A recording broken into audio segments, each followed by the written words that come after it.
Yes. तो first question लेते हैं अपन पहले। क्वेश्चन है calculate delta H not minus delta U not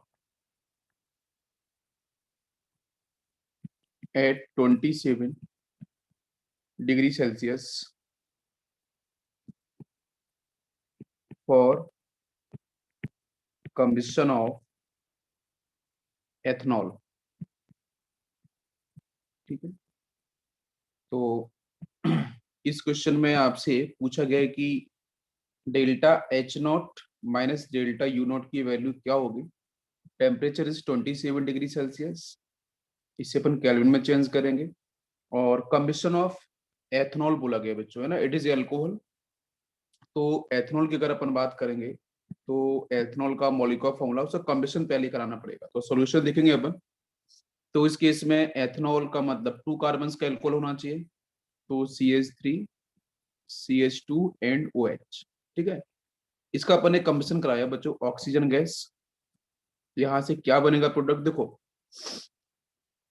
ethanol जो है वो पता है किसे लिक्विड फेज में होगा, और जो ऑक्सीजन है वो गैस की फेज में होगी।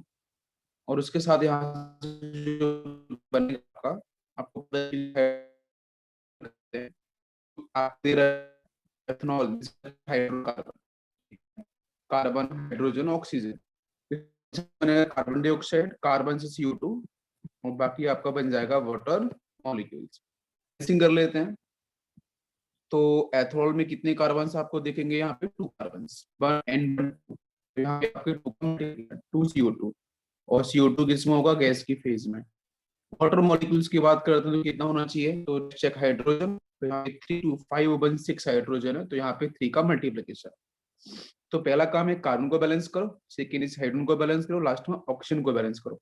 अब देखो प्रोडक्ट साइड में कितना ऑक्सीजन हो चुका है, यहाँ पे आपका H2 लिक्विड फेज में होगा, लिखेंगे अपन। तो ऑक्सीजन आपका यहाँ पे CO2 में देखेंगे तो 4 ऑक्सीजन है ना, 2 2 जा 4, और यहाँ पे आपके 3, तो 4 और 3 आपके 7। ठीक है। और 2 ऑक्सीजन पहले से यहाँ पे प्रेजेंट है, और 1 ऑक्सीजन आपका इधर भी है। तो इसका मतलब कितना ऑक्सीजन आपको और चाहिए, तो ये हो गया आपका यहाँ से कितना, इसमें 4 ऑक्सीजन, इसमें आपका 3 ऑक्सीजन। तो टोटल मिला के बेटा प्रोडक्ट साइड में कितने ऑक्सीजन हो गए, 7 ऑक्सीजन। और रिएक्टेंट साइड की बात करते हैं तो इस केस में यहाँ पे आपके 2 ऑक्सीजन पहले से ही है, और 1 ऑक्सीजन आपका यहाँ पे है। 2 और 1 आपका कितना, 3। तो 4 माइनस 7 माइनस 3 करेंगे तो 4, है ना। तो कितना आपका ऑक्सीजन और चाहिए यहाँ पे, तो 4 चाहिए। तो इसलिए अपन क्या करेंगे, यहाँ पे मल्टीप्लाई 7 होने चाहिए, तो यहाँ पे 3 का मल्टीप्लाई करेंगे। यस, 3 इंटू 2 6, और 6 और 1 आपका एल्कोहल में दिख रखा है ऑक्सीजन, तो 7 ऑक्सीजन आपके बैलेंस हो जाएंगे, है ना। तो ऑक्सीजन में कितने का मल्टीप्लाई, 3 का मल्टीप्लाई, 3 इंटू 2 6 1 7, इधर भी 7। अब सब बैलेंस हो गया। अब इस केस में डेल्टा इसकी वैल्यू पूछी गई है, तो हम लोगों को पता है फॉर्मूला। ठीक है, डेल्टा एच नॉट, हाँ delta H not is equal to delta E not plus delta NgRT, है ना। ये अपन एक क्लास में थर्मोकेमिकल रिएक्शन स्टार्ट किया था ना, वहां पे डिस्कस किया था। अब इस केस में पूछा है कि सर देखो डेल्टा ई नॉट को अपन डेल्टा यू नॉट भी बोलते हैं। ठीक है। तो वो ये इसको अपन इधर से इधर शिफ्ट कर देते हैं, तो ये हो जाएगा आपका delta H not minus delta U not, that is equal to plus delta NgRT। Delta Ng कितना आएगा, निकालो चलो। आंसर कैलोरी में फाइंड आउट करना है ना। ये जो आपको आंसर है वो कैलोरी में फाइंड आउट करना है, तो आर की वैल्यू आपको पता चलेगी। यस, यहाँ पे डेल्टा एनजी कितना आएगा, तो देखो लिक्विड को लेना नहीं होता है, ये आपको पता है पहले से कि सर लिक्विड है इसको छोड़ दो। गैस को लेना है डेल्टा एनजी निकालने के लिए, इधर आपका ये गैस है, तो इधर आप देखो ये भी लिक्विड है, इसको छोड़ना पड़ेगा। तो प्रोडक्ट साइड में कितने आपके नंबर ऑफ गैसियस मोल्स हैं, 2 CO2, और रिएक्टेंट साइड में कितने गैसियस मोल्स हैं, 3। तो 2 माइनस 3 करेंगे तो -1 मिलेगा। तो डेल्टा एनजी कितना आ गया आपका, -1। आर की वैल्यू कितनी लेनी है बच्चों, कैलोरी पूछ रहे तो आर की वैल्यू 2, और टेम्परेचर कितना दिया क्वेश्चन में, 27 डिग्री सेल्सियस। तो 27 का मतलब ये हो जाएगा आपका 300 डिग्री, 300 केल्विन। ठीक है, इन केल्विन अगर बात करेंगे 273 प्लस आपका 27 को ऐड करेंगे तो आपका 300 केल्विन। तो बस इसे फाइंड आउट करना है, तो डायरेक्ट अपने यहाँ पे मल्टीप्लाई करेंगे। तो डेल्टा एन जी की वैल्यू कितनी आ रही है, -1, आर की वैल्यू 2 और टेम्परेचर इज 300 केल्विन। इन सबका मल्टीप्लीकेशन करेंगे तो यहाँ से आपका आंसर आ जाएगा -600 कैलोरी। तो दिस इज द आंसर। ठीक है, क्वेश्चन बहुत ही आसान है, बट हमें ये चीज समझ में आना चाहिए कि ये सॉल्व कैसे होगा। ठीक है, तो delta H naught minus delta U naught अपन ने फाइंड आउट किया है 27 डिग्री सेल्सियस। रिएक्शन बैलेंस होनी चाहिए। ठीक है, एक तो आपको बैलेंसिंग आना चाहिए, रिएक्शन लिखना आना चाहिए, बाकी तो बहुत ही आसान है। यहाँ पे क्लियर हो सभी को? एक क्वेश्चन अपन और लेते हैं, ठीक है, इसी के ऊपर। Okay, good. नेक्स्ट क्वेश्चन देते हैं अपन। यहाँ बच्चों कंडीशन आपकी हुई है और यहाँ पे हम लोग बात करेंगे कम्बिशन ऑफ बेंजीन के बारे में। ठीक है, वो पार्ट ए था, ये पार्ट बी ले लेते हैं। यहाँ पे लिखा अपन ने कम्बिशन ऑफ बेंजीन। हम लोगों ने बेंजीन का कम्बिशन किया। ठीक है, तो बेंजीन की कम्बिशन करने पे टेम्परेचर बच्चों वही है 27 degree Celsius at 27 degree Celsius. और फाइंड आउट करना है आपको delta H not minus delta U naught. तो delta H not minus delta U not की वैल्यू क्या होगी for the combustion of benzene? कर सकते हो ऐसे?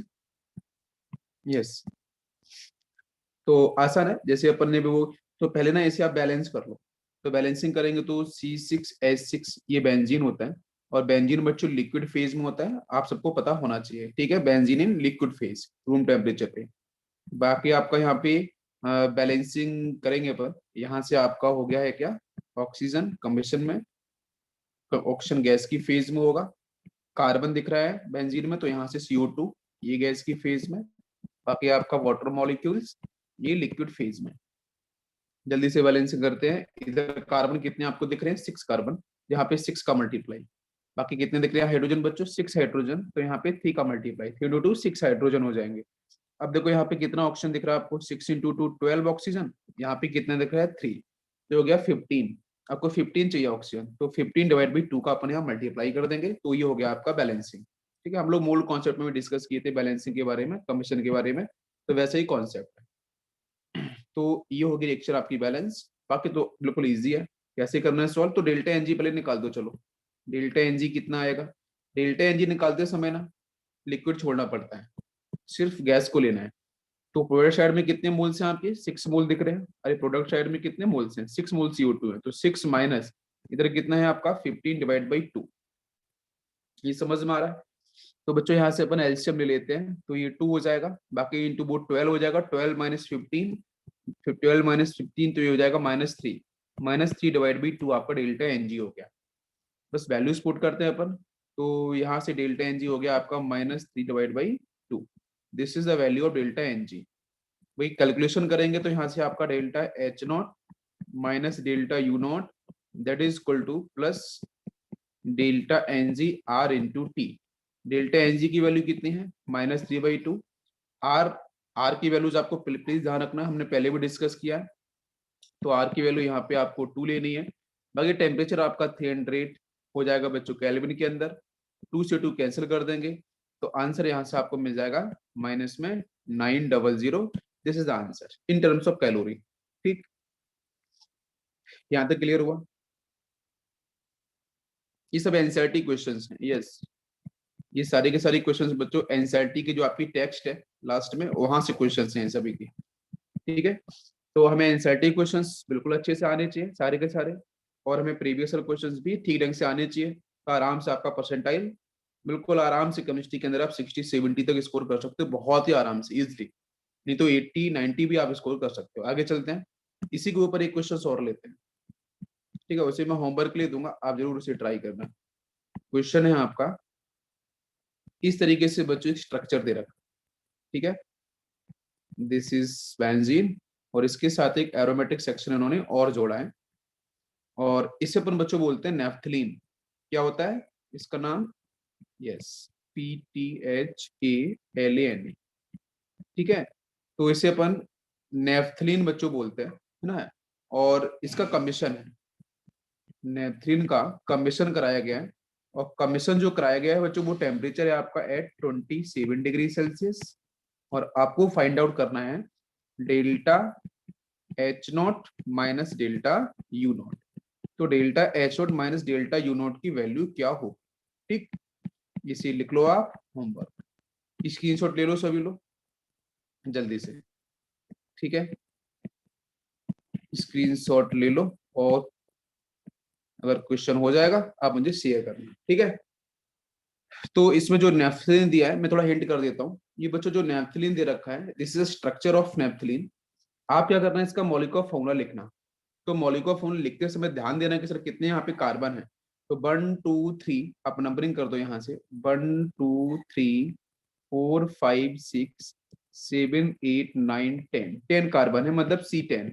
कितने हाइड्रोजन होंगे, तो बैलेंसी बच्चों चेक करना, कार्बन की बैलेंसी 3 अगर हर जगह हो रही है, यहाँ पे 4 हो रही है, तो आप हाइड्रोजन जबरदस्ती नहीं छोड़ना है, आप चेक करना यहाँ पे हाइड्रोजन आएंगे 8, C10H8, ठीक है। ये आपका इसका मॉलिक्यूलर फॉर्मूला होगा। और ध्यान देना बच्चों ये जो होता है ना वो सॉलिड फेज में होता है, इन सॉलिड फेज, समझ में आ रहा है, ये सॉलिड फेज में होता है, प्लीज ध्यान रखना। हायर मॉलिक्यूलर वेट का कंपाउंड है, और हाई मॉलिक्यूलर वेट के अंदर बच्चों van der Waals force of attraction कैसा होता है, मैक्सिमम, इसकी वजह से बच्चों ये होता है सॉलिड फेज में। ये मैंने हिंट इसलिए करती क्योंकि आपको पता चलता है कि सर ये सॉलिड में है कि लिक्विड में, डेल्टा एनजी निकलते समय आपको दिक्कत होती है, ठीक है। बाकी बैलेंसिंग कर लेना और आंसर आप सॉल्व करना। एक तो ये क्वेश्चन हो गया होमवर्क के लिए, एक क्वेश्चन और इसी में ऐड कर देते हैं, उसी में ट्राई करना आप, ठीक है। एक क्वेश्चन है फॉर्मेशन ऑफ बेंजोइक एसिड को लेकर, फॉर्मेशन ऑफ बेंजोइक एसिड, ठीक है, बेंजोइक एसिड का फॉर्मेशन, और बेंजोइक एसिड के फॉर्मेशन को लेके बच्चों उसने पूछा है आपसे कि delta H not minus delta U not at 27 degree Celsius, ठीक है, इसकी वैल्यू आपको फाइंड आउट करनी है। Temperature is at 27 degree Celsius. तो ये क्वेश्चन बड़ा इंपॉर्टेंट है क्योंकि आपको यहाँ पे नया टर्म दिया है फॉर्मेशन ऑफ बेंजोइक। तो देखो इसमें कुछ ऐसा डिफिकल्ट नहीं है, आप बस टर्म को समझो। उसने कहा है कि बेंजोइक एसिड का फॉर्मेशन, तो बेंजोइक एसिड बनना चाहिए एक्चुअली, है ना। तो बेंजोइक एसिड एक्चुअली होता क्या है, पहले उसको बना के देख लो आप। सर बेंजोइक एसिड में क्या होता है, बेंजीन होता है ना, और ये ऊपर आपका लग जाएगा C double bond O carboxylic group, yes this is benzoic acid. बाकी सर यहाँ पे क्या होगी, बैलेंसी पूरी करने के लिए यहाँ लगा देते हैं अपन 5 हाइड्रोजन, तो दिस इज बेंजोइक एसिड। अब बेंजोइक एसिड के फॉर्मेशन, बेंजोइक एसिड को बनाना है, तो बेंजोइक एसिड को बनाने के लिए बच्चों याद करो एंथैल्पी ऑफ फॉर्मेशन। यही सी के स्टूडेंट्स, एंथैल्पी ऑफ फॉर्मेशन में अपन क्या देखते हैं, सिंगल सिंगल कांस्टेंट आपके कंपाउंड्स एलिमेंट्स लेके आते हैं ना। तो बेंजोइक एसिड में कितने कार्बन है, जरा नीचे लिखो इसका मॉलिक्यूलर फॉर्मूला। तो बेंजोइक एसिड के अंदर जो कार्बन आएंगे आप अगर चेक करोगे यहाँ पे, तो 1 2 3 4 5 6 और 7, C7, एक सेकंड उसको बाहर ही रहने दो, कुछ दिक्कत ही नहीं है, एसिड को बाहर रहने दो, आप 6 कर दो, C6। बाकी यहाँ पे H5 दिस इज फिनाइल, और साथ में आपका COOH, है ना, this is the molecular formula of benzoic acid. अब इस बेंजोइक एसिड में कार्बन कितने हैं, 6 कार्बन है। सर ये कार्बन से मिलके बना है, तो लिखो इधर सॉल्यूशन की तरफ अपन चले। ये तो मैंने क्वेश्चन को एक्सप्लेन किया। अगर सॉल्यूशन की तरफ चले, जो बच्चों कार्बन, ठीक है सर, हाइड्रोजन से मिलके बना है, और किसी मतलब के बना है, ऑक्सीजन से। बेंजोइक एसिड में कार्बन है, हाइड्रोजन है, ऑक्सीजन है, इन तीनों से मिलके बना है, ठीक, लिख लो इधर आप C6H5 COOH। अब इस केस में मुझे ये बताओ कि बेंजोइक एसिड में कितने कार्बन है, कितने हाइड्रोजन है, इनकी बात करी जाए, तो बच्चों यहाँ पे 6 ये कार्बन, बनिए 7, तो यहाँ पे लिख लो आप 7 कार्बन। और रूम टेम्परेचर पे जब एंथैल्पी ऑफ फॉर्मेशन की बात कर रहे होते हैं बच्चों, तो रूम टेम्परेचर पे जो कार्बन है वो किस फेज में स्टेबल है, उसकी स्टैंडर्ड फेज क्या है, तो आपका वो सिंगल मोनोटॉमिक फेज में स्टेबल होता है। और ये कार्बन बच्चों यहाँ पे सॉलिड होगा डेफिनेटली, और इसे अपन डायमंड नहीं बोलेंगे, दिस इज ग्रेफाइट। ये समझ में आ रहा है कि हम ग्रेफाइट क्यों लिख रहे हैं, यस, क्योंकि बच्चों ग्रेफाइट ही आपका मेन एलिमेंट से एलिमेंटल फॉर्म है टू डिफाइन द कार्बन। ये आपका यहाँ पे ग्रेफाइट सॉलिड फेज को रिप्रेजेंट करेगा। अब आते हैं हाइड्रोजन, तो बच्चों एच तो किस फेज में होता है, गैस की फेज में होता है H2। बैलेंसिंग करो 5 और 6 हाइड्रोजन, तो यहाँ पे 3 का मल्टीप्लाई कर देंगे अपन, और ये गैस की फेज में होगा। 2 बार ऑक्सीजन, ऑक्सीजन गैस की फेज में होता है, O2 डायटोमिक, गैस की फेज में कितना ऑक्सीजन है, 2, ये सब बैलेंस हो गया। आप मेरी बात को समझ रहे हो जो मैं कहना चाह रहा हूँ कि भाई बेंजोइक एसिड के फॉर्मेशन की बात अगर कर रहे हैं तो बेंजोइक एसिड कौन कौन से एलिमेंट से मिलकर बन रहा है इस तरीके से, उनकी आपकी एलिमेंटल फेज क्या है रूम टेम्परेचर पे, वो अपन ने डिसाइड कर ली। ग्रेफाइट बच्चों यूज करेंगे, डायमंड यूज नहीं करेंगे, आपको बताया था रीजन मैंने, ठीक है। अच्छा, अब बाकी बच्चों को पता है कि सर ये जो बेंजोइक एसिड है ये क्या सा होता है, सॉलिड फेज में यहाँ पे बनेगा, हायर मॉलिक्यूलर वेट में जा रहा है। अब जल्दी से करो सॉल्व, तो रिजल्ट आप निकाल सकते हो अभी कि sir delta H not minus delta U not that is equal to delta N G R into T. Delta N G कितना आएगा बताओ जल्दी से। ये बच्चों सॉलिड है तो ये जीरो, कोई मतलब नहीं इसका। ये गैस की फेज में है सर, ये गैस की फेज में है तो हो जाएगा जीरो माइनस 3 + 1 4, 0 - 4, और 0 - 4 का मतलब आपका कितना आंसर हो जाएगा -4, तो डेल्टा एन जी -4 आया। डेल्टा एन जी -4, आर की वैल्यू 2, और बाकी टेम्परेचर आपका भाई 300 केल्विन हो जाएगा। इसे अपन मल्टीप्लाई करेंगे तो यहाँ से आंसर हो जाएगा -4 × 8, 24, 24, तो जाएगा -2400 कैलोरी। ठीक है, इसके आसपास इसका आंसर होगा। मतलब अगर आप बेंजोइक एसिड का फॉर्मेशन करते हो at room temp at 27 degree Celsius, तो उस केस में delta H not minus delta U not की वैल्यू कितनी आएगी, -2400 कैलोरी। क्लियर हुआ सभी को? यस,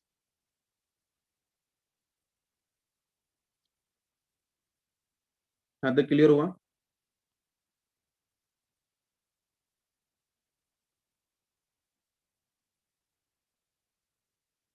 ओके, इसके बाद बात करेंगे अपन नेक्स्ट कॉन्सेप्ट के बारे में।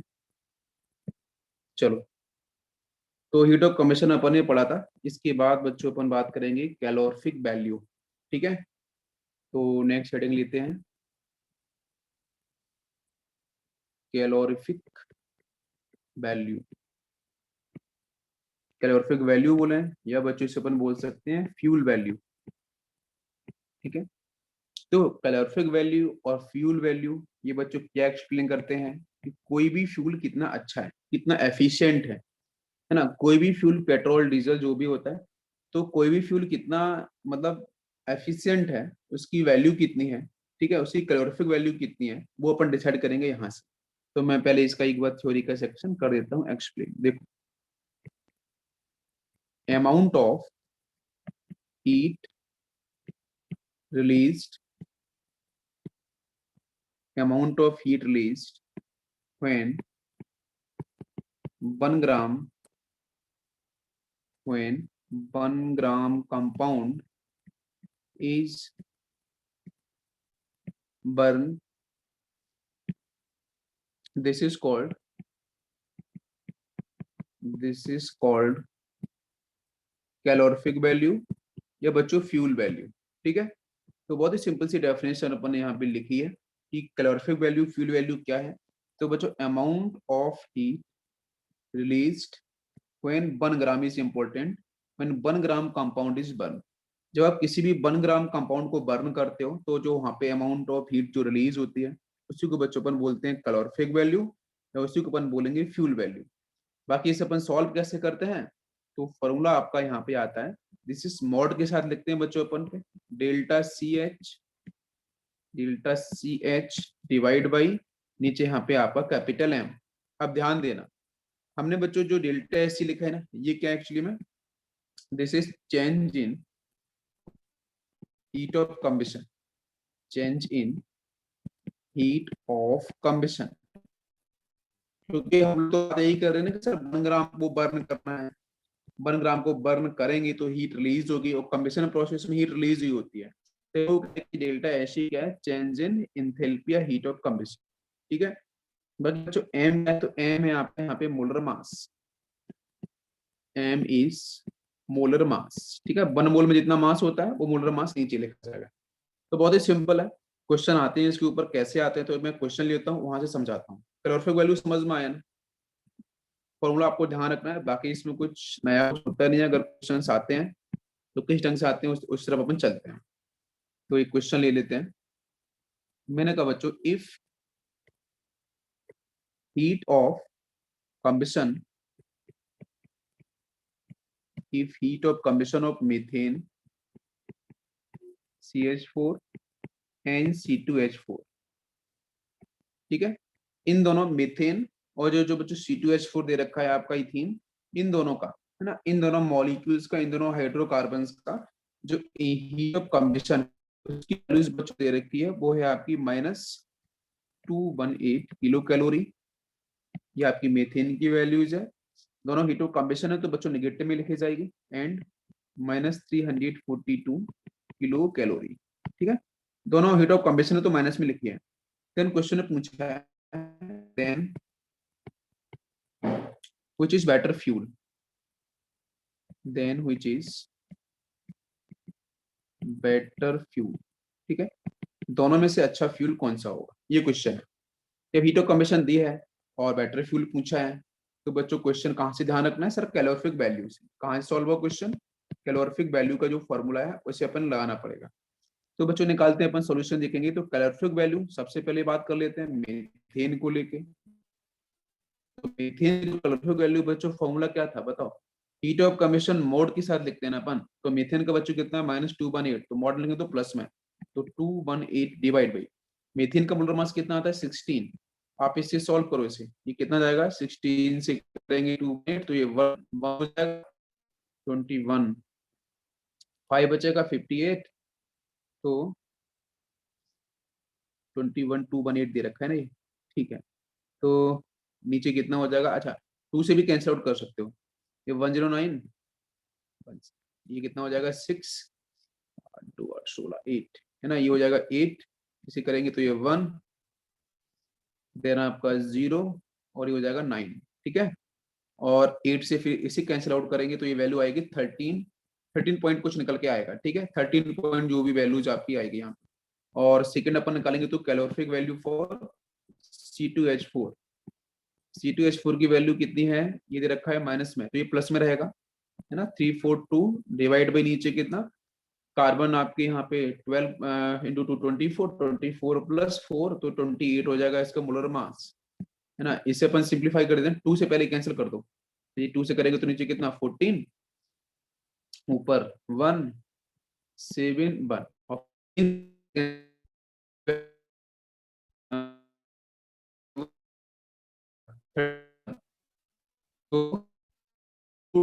तो डेफिनेटली है ना, तो 12 समथिंग वैल्यू आएगी यहाँ, ये 12 पॉइंट समथिंग, वो आपकी 30 पॉइंट समथिंग। तो इन दोनों में से बड़ी वैल्यू कौन सी है, भाई कैलोरीफिक वैल्यू किसकी अधिक है, ऊपर 30 नीचे 12 है, डेफिनेटली जिसकी कैलोरीफिक वैल्यू ज्यादा होगी वो आपका अच्छा फ्यूल माना जाएगा। दैट्स व्हाई मीथेन बच्चों क्या माना जाएगा, better fuel. Methane is better fuel. अगर क्वेश्चन आता है आप बिल्कुल कर सकते हो, बहुत ही आसान क्वेश्चन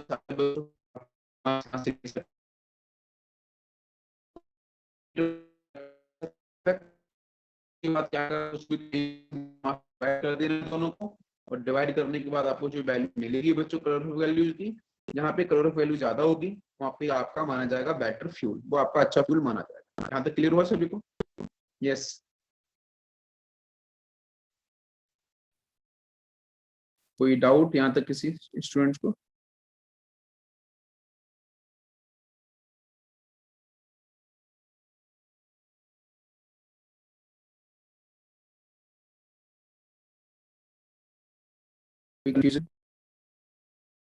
हम लोगों ने हीट ऑफ कंबशन डिस्कस किया है पहले लेक्चर के अंदर,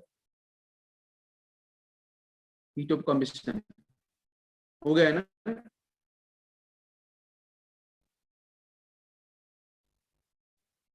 हीट ऑफ कंबशन, ओके ठीक है। तो नेक्स्ट अपन चलेंगे, अब थोड़ा सा और थ्योरी को पढ़ते हैं इसमें। नेक्स्ट जो हेडिंग डालेंगे अपन, enthalpy of dilution. Enthalpy of dilution, enthalpy of dilution को बच्चों अपन रिप्रेजेंट करेंगे डेल्टा एच डाइल्यूशन से, डेल्टा एच डाइल्यूशन। तो एंथैल्पी ऑफ डाइल्यूशन क्या है, मैं इसको स्टिक कर देता हूँ, आपको समझ में आ जाएगा। यस, ये ना स्क्रीनशॉट जरूर आपको ले लेना है, बाद में लिखे हैं कॉपी में। change change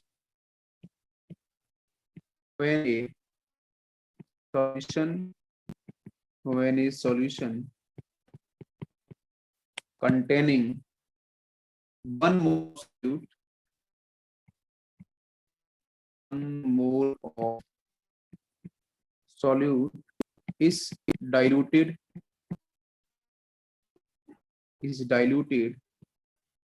from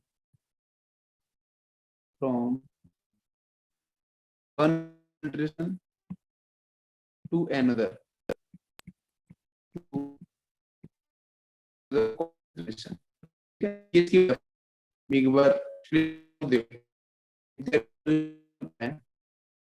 NP change, ठीक है, solution contain bubble is important more solute is diluted from concentration to another concentration. Basic मतलब ये कि मान लो गैसियल सॉल्यूशन है, इस गैसियल सॉल्यूशन के सामने क्या किया बच्चों, पानी। देखो डाइल्यूशन का मतलब सभी समझ में डाइल्यूशन का सही मीनिंग यही है, एडिशनल वाटर है, हमेशा हम पढ़ते हैं।